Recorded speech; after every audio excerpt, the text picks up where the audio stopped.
And we're back with another episode of Today and Tomorrow in Scottsdale.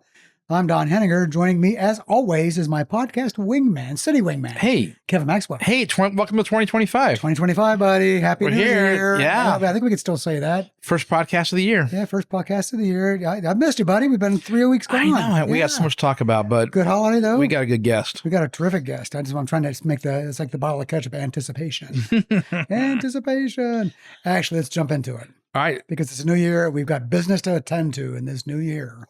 So our guest today is Maryann McAllen. She's going to be sworn in. Actually, when this podcast posts, this will be your inauguration day as a new member of the Scottsdale City Council. So let us be the first, Kevin and I. Yeah, congratulations. The first to say congratulations to you on inauguration day, new councilwoman, Maryann McAllen. Thank you. Thank you so much. Happy New Year, gentlemen. It's going to be great to see you on council, and congratulations. We've said that before in your election, but now it's down to business. It is. It is. It's a lifelong dream for me accomplished. How you've been super busy since the election ended, I bet, right? Yes. Yeah. Meeting lots of people, orienting yourself to what's going on, looking at who the city staff is. Everybody, wants a little bit of time. Wants a piece of your action, for sure. It's nice to be popular. We'll see how long that lasts. Okay. Let's back up a little bit. Because Maryann, you've been a Scottsdale resident for 59 years, correct? 60 now. Years. Okay, 60 years. If we were going to list all the accomplishments, all the organizations that you've been a part of, we'd be here for the next 2 hours. So we're not going to do that. But here's what I would like to know as we go forward. First, you were born in Minnesota, right? Correct. So you must have moved here to Scottsdale when you were like a baby. 6 months old. Yeah, my father was part of the Motorola group. Oh, okay. My father was one of, many on our block that worked at Motorola. Yeah. He originally worked at General Mills and then worked at 3M and then came out here as an engineer for Motorola. It's amazing what large businesses can do to build residents. They come to the city and they stay here forever and do good work. I'm thinking of a particular company. Yeah. We're not going to mention it right now. Right. We'll get back to that in a couple of minutes. But so with all that you've done for the city, because seriously, when I look at your accomplishments, it's every group in town you've been a part of. What do you think stands out the most as you look at your new challenges as a city council member? What experiences stand out the most from all of that activity in Scottsdale that you're going to use going forward? I would say my involvement in the community, getting to know the neighbors. Once you have children, things kind of change a little and your involvement is different. I worked for the city for 15 years. That's where I met my husband. So you get involved, and because I grew up here, so you already know you have a base. And then you meet people that work for the city. And then once you have children, you're in the school district and you learn about the school district and all the organizations that come with that, the soccer leagues, the traveling baseball teams, the, little league, sitting on the little league board. All those things build up, being a Girl Scout leader for 12, 14 years, my husband being a Boy Scout leader. It's those things, the foundational things that you take part in, whether you have children or not have children, you become a member of that. I've been a member of my parish since I was 18. I went to St. Daniel's as a kid. At 18, a boy from St. Maria Goretti invited me to go to St. Maria Goretti, and I've been there ever since, married there, baptized all of our children there. So the foundational things that build up your community, those are what's important, I think, to get you or get me where I am now. And those are the things where our your reality checks are also, right? Where you started, those people who invested in you, your time. And then you meet all the other groups that connect. And one group connects to another and builds. And you meet someone and you're like, how do you know that person? And they're like, oh, I was a Girl Scout leader with this person, or I was a National Charity League with this person, and now I'm on the board of directors with this person. So those foundational community relationships are what's brought me here today. They matter. Kevin, this is the deep roots that people set in our community that have so much value going forward. Yeah, I'd like to compare you guys' charitable resumes together, see who's served on more boards between the two of you. I mean, I bet just longer than my arm. It would be long, but yours are so uniquely focused on Scottsdale. I've been doing a lot of stuff across the valley, That's some in true. Scottsdale, but hers, I mean, her resume in Scottsdale is longer than your arm. Yeah. And I love the connections you talk about, how when you have kids, that really grinds you into the fabric of the community. And Kevin, you know that with all the work you do with the Scottsdale Unified School District. Mm-hmm. It means so much. And leadership comes from all those angles for sure. You know, you talk a lot, and I love where Kevin was starting to go a couple minutes ago about the work you've been doing in terms of the last couple of weeks as you transition into this new role that you're about to take on. What's that been like for you? It's been great. Very humbling, to be quite honest. At the beginning, even at the beginning of the election, and you have this experience, you ran for office, you start meeting people who are invested in Scottsdale. And you find out that you're like-minded. And to have, 3 former mayors investing in you and spending time volunteering with you. And you try not to be starstruck or, because you're thinking, wow, these people were the pillars of society when I was in high school. A field trip in 6th grade is what brought me to my desire to run. Is that right? When they had just remodeled the Civic Center Mall, and we were there for a field trip, and I thought, what's that? And then when we got to go to City Hall, I was like, I want to be here someday. And I was a student council kid. Yeah. So I cool. went to Supai, where my daughter is now a teacher. Now it's called Tonalia. Oh, yeah. But, you stay in the same, we've lived in the same neighborhood for 32 years. Before that, I only lived in my parents' house, and then in college, Now, did you live in those Craftsman homes by Motorola then, since your dad was an engineer? No. Okay. We lived behind Papago Plaza on 70th and Moreland. Sure. Okay. And, there's still a few people that still live in that neighborhood that I grew up with who now own their parents' homes. Yeah. But getting back to what you said, just meeting all these people that have an interest in Scottsdale, and they've dedicated their whole lives. And I literally see my dream happening, if that makes sense. As a kid, I wanted to be, I'm not looking for stardom. I'm looking to build and continue the foundation for the next generation, for my kids. And I look at Mary Manross, Sam Campana. Mary Manross's kids went through religious education at St. Mary Agretti when I first started teaching there. So little things like that. And now, having the opportunity to serve the citizens of Scottsdale. And that's truly how I see it. It's not about me. It's about them. It's about all of us. And that's what I'm hoping for, to continue that. I want to find other people with that like-mindedness to start the generation building for the next, years, decades to come. I have so much respect for people just who run for office. And I think of Kevin, because I watched him closely when he ran for office, and he worked his butt off. And I have no doubt that he's going to be either sitting in City Hall or some governing board down the road. I know it's going to happen. But so much respect just for the work and the commitment and the passion that it takes to do that. It's hard work. It is. I completely humbled. So many people, and it really, it brings you to tears when you start to think, you're spending all these hours to help me. And I just met you months ago. Yeah. That happened a lot. And I'm sure that happened a lot. You. And then these people are like, oh, I heard about you from this friend and this friend. And then it just builds. And all of a sudden you have a new group of friends, like-minded, who are wanting to make the city the beautiful place it is for decades to come. Not, overbuild it, not underbuild it, just make it, what brought people here to begin with. And it is amazing, the amount of time and effort. And I'm so grateful to my husband, my children, their friends. My best friend flew in and out of state.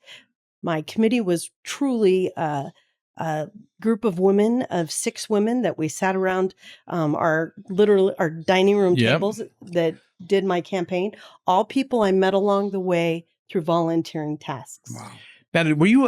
Did you have to resign some boards or some? Yes. Did you purge yourself of everything, all of the volunteer work, because you got to focus on this now? The only board that I stayed on was the Coronado Foundation for the Future. Okay, I was going to ask you about that. Yeah, okay. where your wife is a member. Near and dear to my heart. I'm a Don, a lifelong Don. I was student body president when I went to high school. Were you really? Loved my Okay. high school. Total student council nerd through and through.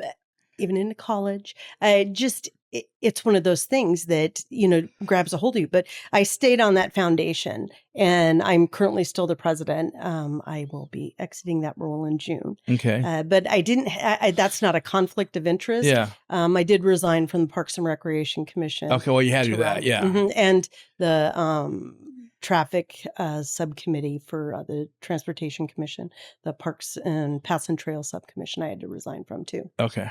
So a couple, but Yeah. all worthy, and people were so supportive. I mean, just very gracious.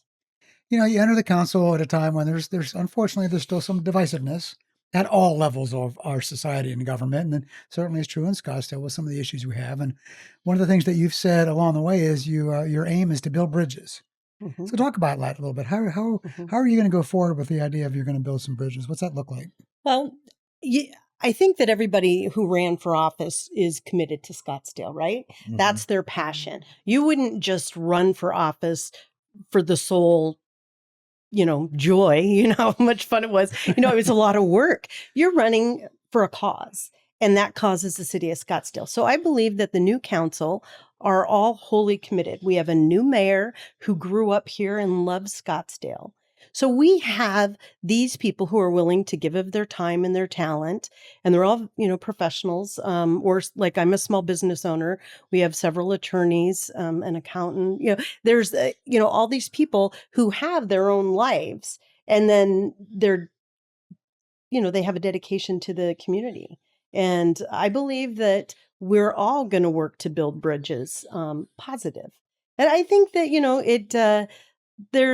you run for an office, it says it's nonpartisan. I found out it was a little more partisan than I realized. Reality hits in. But I'm hoping to build those bridges left and right, and hoping that other members of the council will do the same. And I think they will. I really have faith that everybody has Scottsdale's good intentions at heart. One of the things that Kevin and I have talked about a lot is how do you sort of get through the clutter that you hear oftentimes at city council meetings, and certainly in terms of some of the digital spaces with the Nextdoor app and so forth. People don't come to city council meetings because they're happy.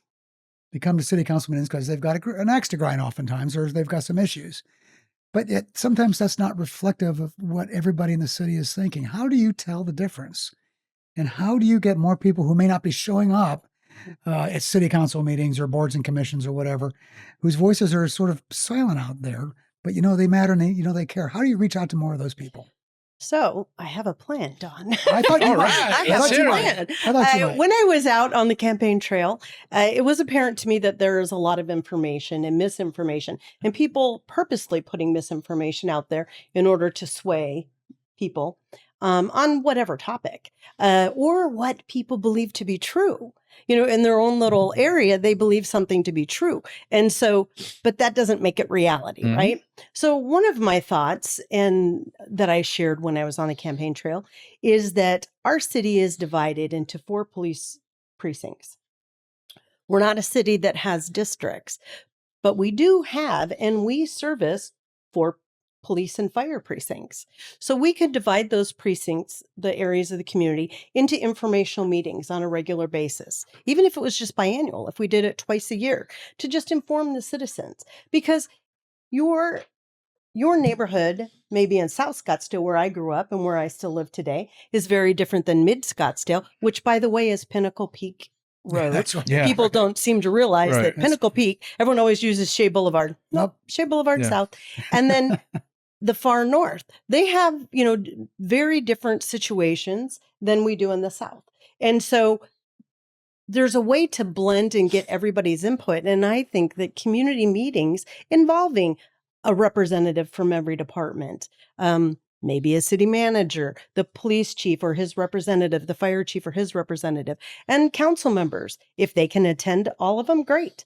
But it would be a great way to use our neighborhood services department, maybe build that up and get people the correct information, and have a PIO there from the city of Scottsdale, have someone that has the correct information and contacts.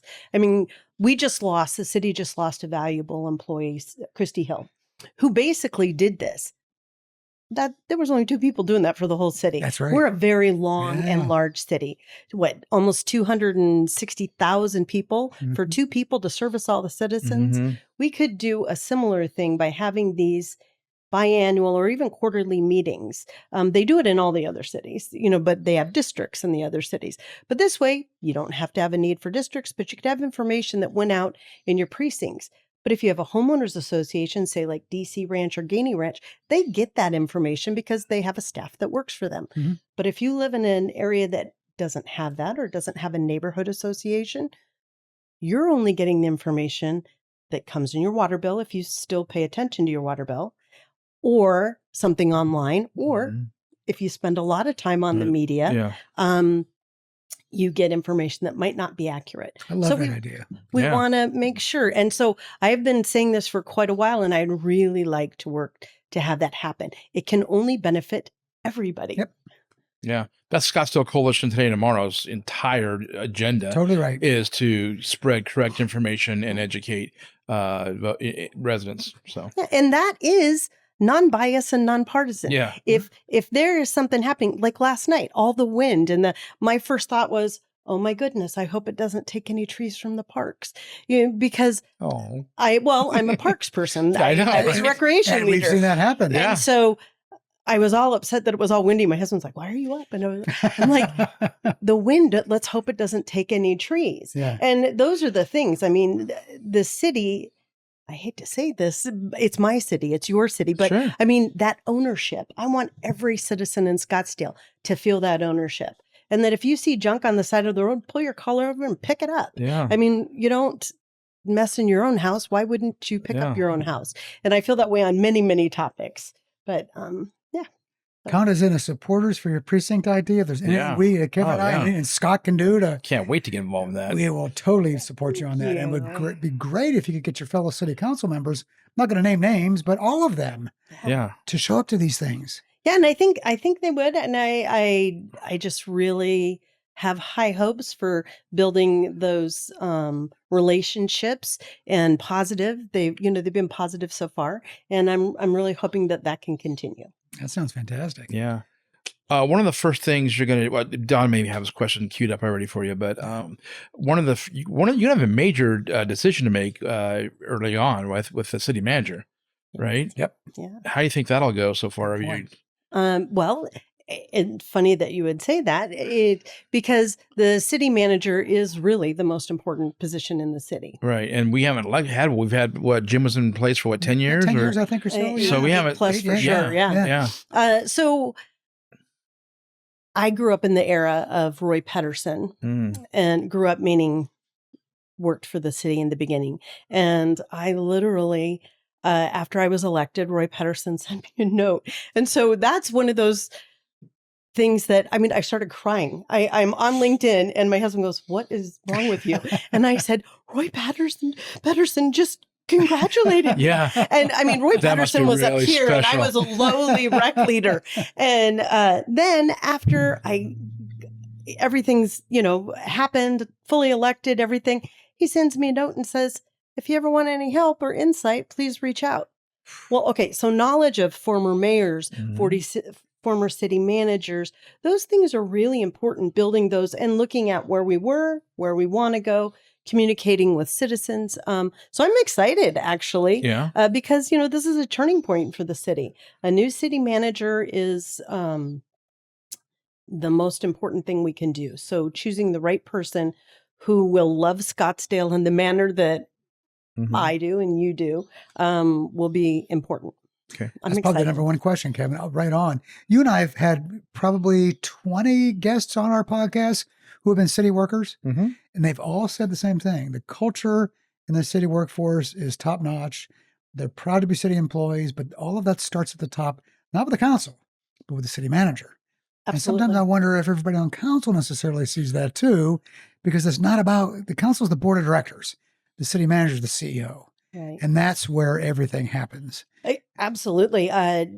Unfortunately, just a month, well, it's 2 months now, a month and a half, a former city manager, Dick Bowers, Dick Bowers. passed away. Yep. And his funeral was very cathartic. You see all these people that you knew for a long, sorry, I'm not going to try not to get choked up, but you see these people who love their city.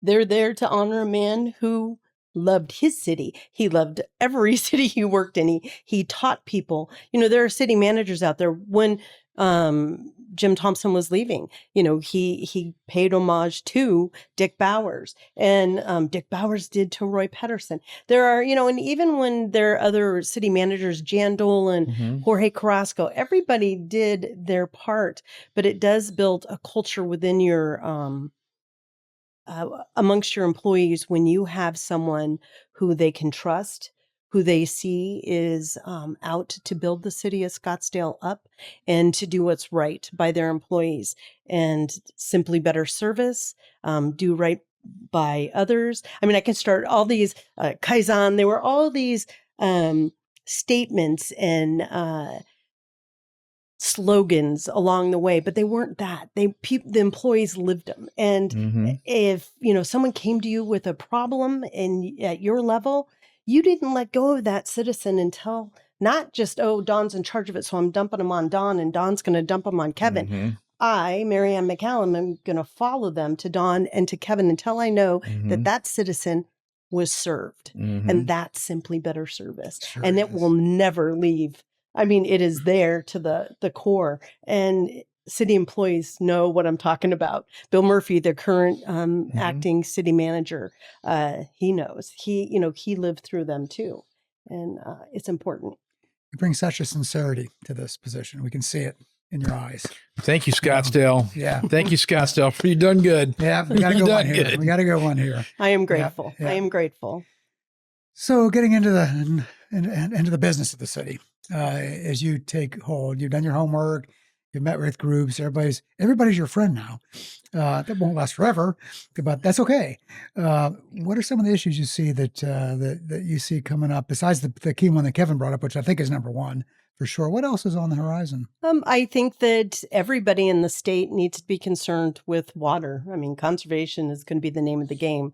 How the city's sustainability plan. There's been a lot of talk about that. The new, the election that just passed, the funds for our open spaces, our parks and recreation, and the fire department, making sure that those funds are used the way the citizens who overwhelmingly pass that intend. That's very important. So things like that come to mind right away. Another thing I would say is, transportation is always an issue, right? I remember watching when everybody was running for office. I remember you had the mayor on and he was talking about transportation, and that keeps coming up. Well, it comes up because we're part of a greater plan. We have to be part of, the transportation plan that the whole state has, and we're just a little part of that. But here's an example. When we bought our home, we live just off of McDonald in Pima. And when we bought our homes, there were the bridges to nowhere. Yeah. Or not even built yet. They were in the process of being built. And I try and explain to people what it looked like before. They were these boxed off bridges in the middle of nowhere. Yeah. And people were like, where's that going? And we're like, that's transportation for the future. And also Pima Road, the incident where Pima Road was shut off to the north. I remember You that. tell that story and people go, What? Why Yeah. was that? and so transportation will always be an issue, just like our citizens will, some people want, roundabouts. Some people don't want roundabouts. Do they save lives? Do they not save lives? There's all these information, but making sure that people get accurate information and that we make decisions based on the best information at the time, looking at the past, looking at the future, is what we need to do. As we get ready to wrap up here, maybe the final question could be, what can we do for you? Thank you. Gee whiz, I feel that people have already been so gracious, and you reached out, Don, and Kevin, you were so helpful when I was running. You were so supportive. Just, if you have any questions, those are those things that if you're someone who's out there and wants to know me better, then reach out. I am a very accessible person, and I want to maintain that. I want to be that city council member that when citizens call, I might not get back to you in a day or two, but I'll get back to you. And that's really important to remember. One of the things you said, that there are humans behind these council seats, and every citizen may not understand, but if we give them the opportunity to understand, is the best thing, is by being accessible and listening to what people have to say. But yeah, I think that just supporting the city in general and what you guys do and what your hopes are for the city is the best you can do for all citizens. Those are leadership traits, Kevin, huh? Exactly. And I didn't get to go to all the council forums. I went to one or two, but you had several of them. And this is great. We did good. I'm so excited that somebody from the South is South Scottsdale too. Yeah. This might be the first in a while, isn't it? Yeah, it is. And then not only that, but I mean, Maryann, what differentiates her from other council members is she's lived here for so long. You hear about the legacy she's talked about. You can't get that, man. You can't get that expertise and that passion. Got to come from the heart. I'm sure. I agree with what she said. That I think that the new council members and the new mayor love Scottsdale and are here for the same reasons you are, but you can't replace that right there. No, you can't. No, well, sure. and Lisa does have that. Yes, she does. Her whole life. Yes, she does. Yes, she does. It was funny. At one time, someone asked me, you keep talking about how long you've lived here. What about the people who are new here? And I did go to a forum where I told a story and I mentioned Wallace and Ladmo Bag. They didn't know what it was. Right. I mentioned Legend City. Didn't know what it was. That was. And then I mentioned Los Arcos Mall. Didn't know what it was. And then I looked at the group. We were in Way North Scottsdale. Yeah. I said, has anybody lived here more than 20 years? One person. Really? There's about 60 people there. Yeah. So it made me realize that people come here because they love Scottsdale. Right. And if you've lived here 1 year or 60 years, you can love Scottsdale the same amount. You still have the same love. We just have history, right? That's the difference. I have history, but the love for Scottsdale can be the same. And I'm excited to serve. Well, congratulations. Today, like we said, today's Inauguration Day. So we'll see you on Inauguration Day. Yeah, we'll say thank you again. But we'll be the first, Kevin and I now, to say congratulations. Yep. Thank you so much, gentlemen. I appreciate all you do for Scottsdale also. Betcha. Great conversation today. And thank you, all of you, for listening. Our podcast is sponsored by Scott, the Scottsdale Coalition of Today and Tomorrow. Check us out at our website, scottnow.com. And please share our podcast with your friends and your neighbors. And come back next week because we're going to do this all over again. That's right. Another episode of Today and Tomorrow in Scottsdale.